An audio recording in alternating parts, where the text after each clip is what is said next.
Istraživanja jadarita i plemenitih metala u Kosjeriću na sreću još uvek su samo na papiru.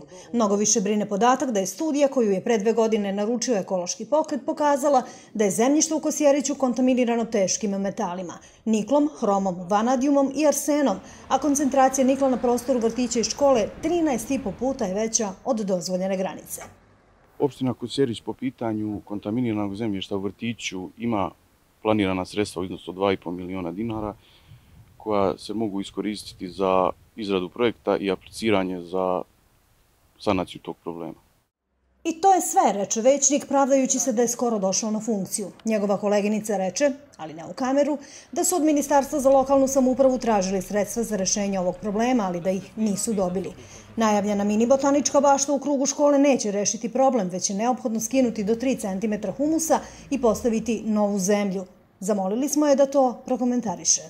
Stvarno nisam relevantna, ja to neću da pričam. Mi u opštini nismo radili te analize, to ja mislim da radi neko iz ekološkog pokreta, je li tako, Radovan? Tako da ja to stvarno ne mogu da istupam samostalno. A možda bi trebalo, jer je nezamislivo da se deca igraju u dvorištu koje je kontaminirano. Zato možda i nije najstrašnija vest da za prva istraživanja jadarita u kosjerskim selima nije bilo nikakvog saopštenja na sajtu opštine i da su meštani za to saznali od komšija iz Požege. Sad mi imamo naravno odobreno i novo istražno područje na kome bi trebalo da se istražuju plemeniti metali, cink, gvožđe, aluminijum. To je ono drugo istražno polje za koje smo mi na kraju dobili informaciju od opštine kada smo im tražili uvid u informaciju od javnog značaja. I oni su na sajt opštine negde 20. oktobra stavili obaveštenje za javnost, a to istražno polje je dobilo dozvole u avgustu. Na tribinu koju je organizovalo Udruženje građana Čisti ljudi za čist Kosjerić, opštinari nisu došli tvrdeći da politizuju situaciju.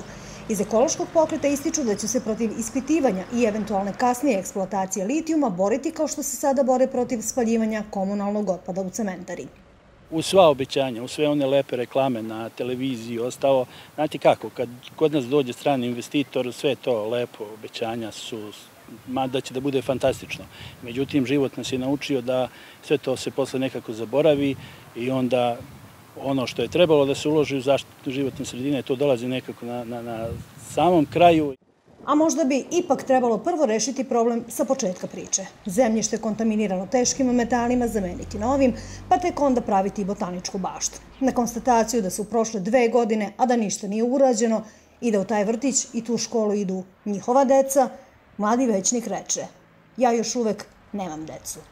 Snežana Ostojić, Televizija Nova.